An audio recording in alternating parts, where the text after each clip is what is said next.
What I am always thinking about is what this session is about, which is called simplicity, and I would almost call it being simple-minded, but in the best sense of the word.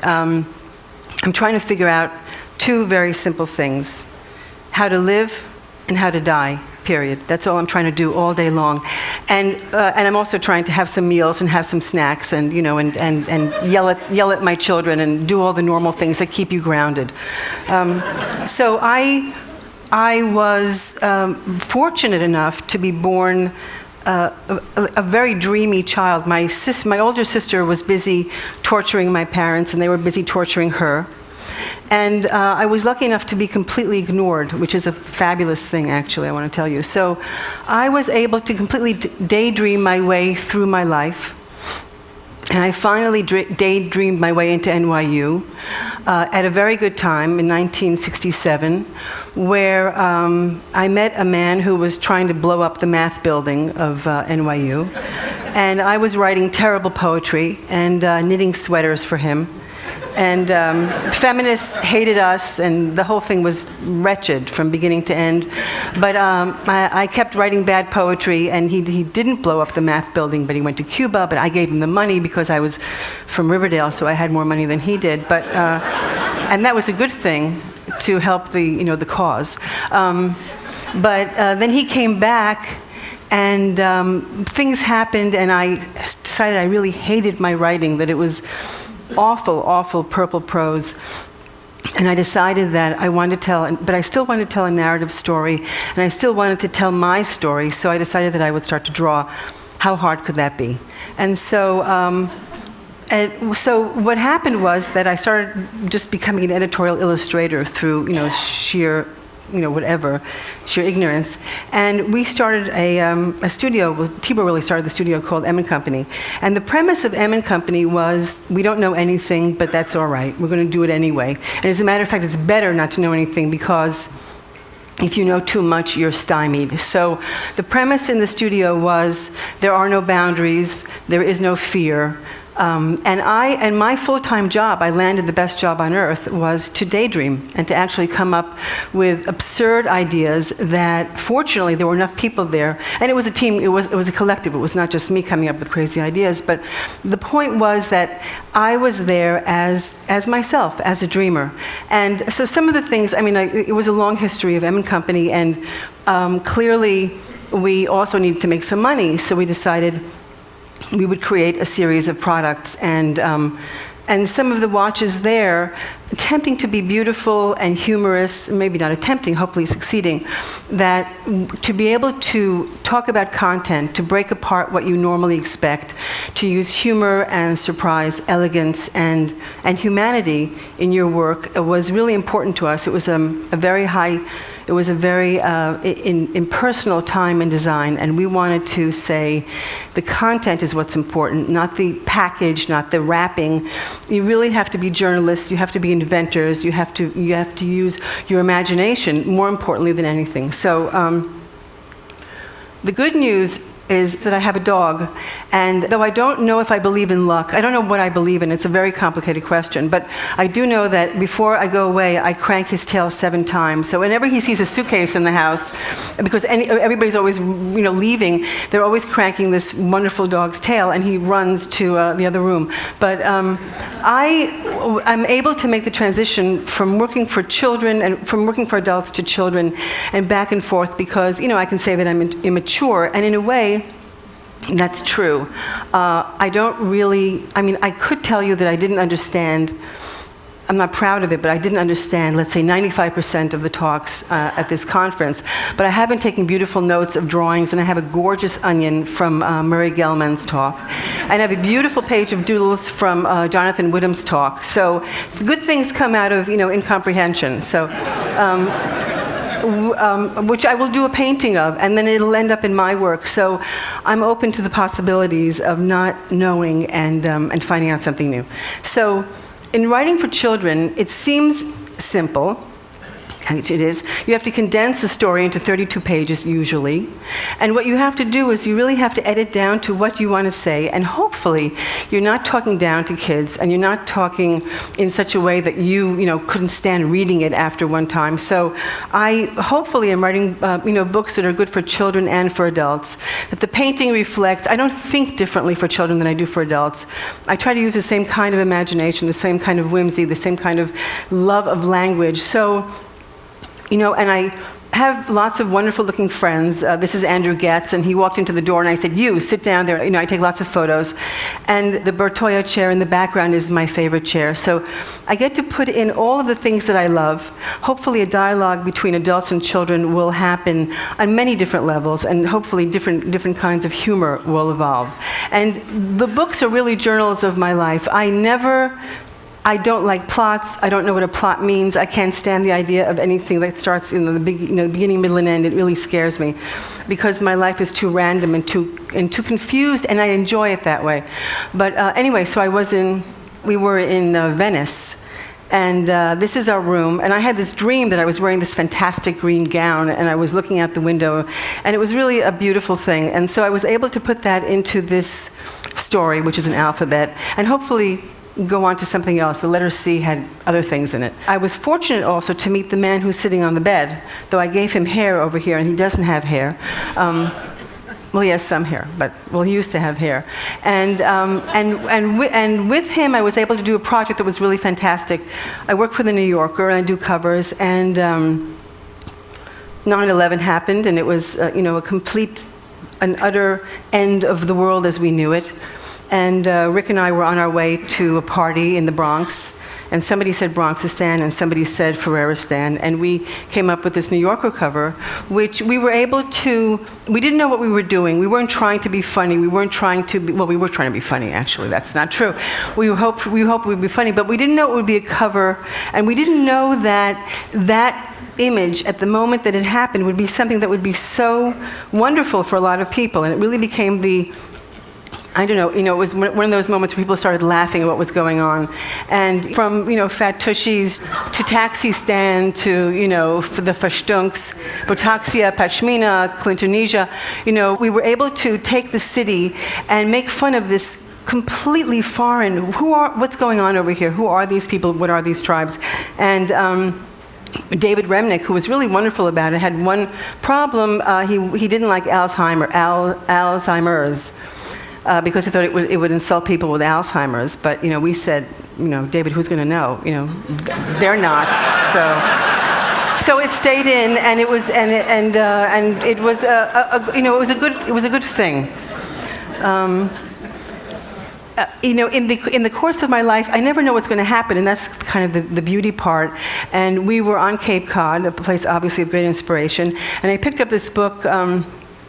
The Elements of Style at a yard sale, and I'd never used it in school because I was too busy writing poems and flunking out and I don't know what, sitting in cafes. But I picked it up and I started reading it, and I thought, this book is amazing. I said, people should know about this book. So I decided it needed a lift. It needed a few illustrations, and basically I called I convinced the White Estate, and what an intersection of Polish Jew, Maine WASP family.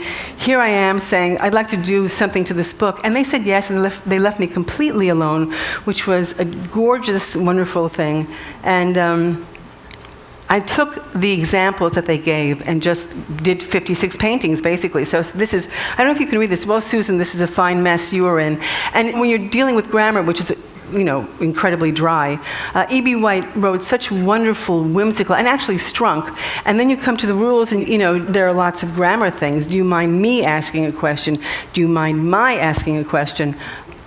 Would, could, should, or would, should, could. And would is Coco Chanel's lover, should is Edith Sitwell, and could is an August Sander subject. And he noticed a large stain in the center of the rug. So, there's a kind of British understatement murder mystery theme that I really love very much. And then be obscure clearly, be wild with tongue in a way we can understand. E.B. White wrote a number of rules which can either paralyze you and make you loathe him for the rest of time, or you can ignore them, which I do, or you can, I don't know what, eat a sandwich. So what I did when I was painting was I started singing, because I really adore singing, and I think that music is the highest form of all art. So I commissioned a wonderful composer, Nico Muhly, who wrote 9 songs using the text, and we performed this fantastic evening of, he wrote music for both amateurs and professionals. I played the clattering teacup and the slinky in the main reading room of the New York Public Library, and where you're supposed to be very, very quiet, and it was a phenomenally wonderful event, which we hopefully will do some more. Who knows? The New York Times Select, the op-ed page, asked me to do a column, and they said you can do whatever you want. So once a month for the last year, I've been doing a column called The Principles of Uncertainty, which, I don't know who Heisenberg is, but I know I can throw that around now. So, it's the principles of uncertainty. So, I'm going to read quickly, and probably I'm going to edit some because I don't have that much time left, a few of the columns. And basically what I was so, it was so amusing because I said, well, how much space do I have? And they said, well, it's the internet. And I said, yes, but how much space do I have? And they said, it's unlimited. It's unlimited. Okay, so the first one I was very timid, and I'll begin. How can I tell you everything that is in my heart, impossible to begin, enough, no begin with the hapless dodo? And I talk about the dodo and how the dodo became extinct. And then I talk about Spinoza. As the last dodo was dying, Spinoza was looking for a rational explanation for everything called eudaimonia. And then he breathed his last with loved ones around him, and I know that he had chicken soup also as his last meal. I happen to know that for a fact. And then he died, and there was no more Spinoza, extinct. And then we don't have a stuffed Spinoza, but we do have a stuffed Pavlov's dog. And I visited him in the Museum of Hygiene in St. Petersburg in Russia, and there he is with this horrible electrical box on his rump in this fantastic, decrepit palace. And then I think it must have been a very, very dark day when the Bolsheviks arrived. Maybe amongst themselves they had a few good laughs, but Stalin was a paranoid man, even more than my father. You don't even know. And decided his top people had to be extinctified, which I think I made up, which is a good thing. And so this is a chart of, just a small chart, because the chart would go on forever, of all the people that he killed. So shot, dead, smacked over the head, thrown away. Nabokov's family fled Russia. How could the young Nabokov, sitting innocently and elegantly in a red chair, leafing through a book and butterflies, imagine such displacement, such loss? And then I want to tell you that this is a map. So my beautiful mother's family fled Russia as well. Too many pogroms, leaving the shack, the wild blueberry woods, the geese, the river Sluch. They went to Palestine and then America. And my mother drew this map for me of the United States of America. And that is my DNA over here, because that person who I grew up with had no use for facts whatsoever. Facts were actually banished from our home. And so if you see that Texas and California are under Canada and the South Carolina is on top of North Carolina, this is the home that I grew up in, okay? So it's a miracle that I'm here today. But actually, it's not. It's actually a wonderful thing. But then she says Tel Aviv and Lenin, which is the town they came from, and sorry, the rest unknown, thank you. But in her lexicon, it means sorry, the rest unknown, thank you. Sorry, the rest unknown, go to hell, because she couldn't care less. The impossibility of February is that February is a really wretched month in New York, and the images for me conjure up these really awful things. Well, not so awful. I received a box in the mail, and it was wrapped with newspaper, and there was a picture of the man on the newspaper, and he was dead. And I say, I hope he's not really dead, just enjoying a refreshing lie down in the snow, but the caption says he is dead. And actually, I think he's dead, though I don't know, maybe he's not dead. And this woman leans over in anguish, not about that man, but about all sad things. It happens quite often in February. There's consoling.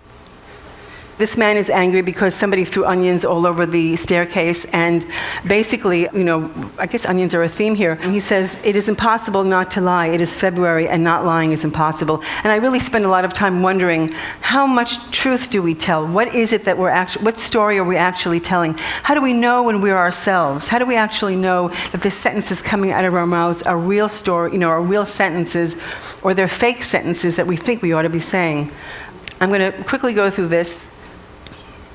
A quote by Bertrand Russell: "All the labor of all the ages, all the devotion, all the inspiration, all the noonday brightness of human genius are destined to extinction.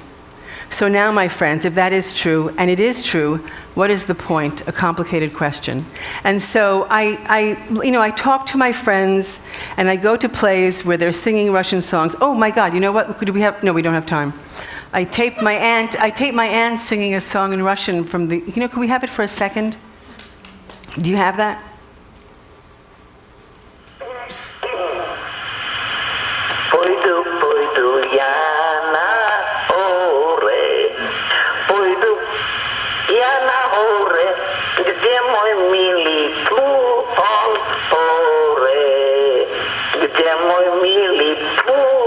Okay. I taped my aunt used to swim in the ocean every day of the year until she was about 85. And that's a song about how everybody's miserable because, we're from Russia. I went to visit Kitty Carlisle Hart, and she is 96, and when I brought her a copy of The Elements of Style, she said she would treasure it, and then I said, oh, and she was talking about Moss Hart, and I said, when you met him, you knew it was him, and she said, I knew it was he. So she was... I was the one who should have kept the book, but it was a really wonderful moment. And she dated George Gershwin, so, get out. Gershwin died at the age of 38. He's buried in the same cemetery as my husband. And I don't want to talk about that now. I do want to talk that the absolute icing on the cemetery cake is the Barasini family mausoleum nearby. I think the Barasini family should open a store there and sell chocolate.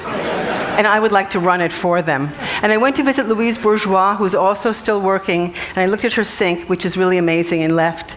And then I photograph and do a painting of a sofa on the street and a woman who lives on our street, Lolita. And then I go and have some tea. And then my Aunt Frances dies. Before she died, she tried to pay with sweet and low packets for her bagel. And I wonder what the point is, and then I see that Rick Meyerowitz's father, a dry cleaning supply salesman from the Bronx, won the Charlie Chaplin Lookalike contest in 1931. That's actually Hi. And I look at a beautiful bowl of fruit, and I look at a dress that I sewed for friends of mine, and it says, Ich habe genug, which is a Bach cantata, which I once thought meant I've had it, I can't take it anymore, give me a break, but I was wrong. It means I have enough, and that is utterly true. I happen to be alive. End of discussion. Thank you.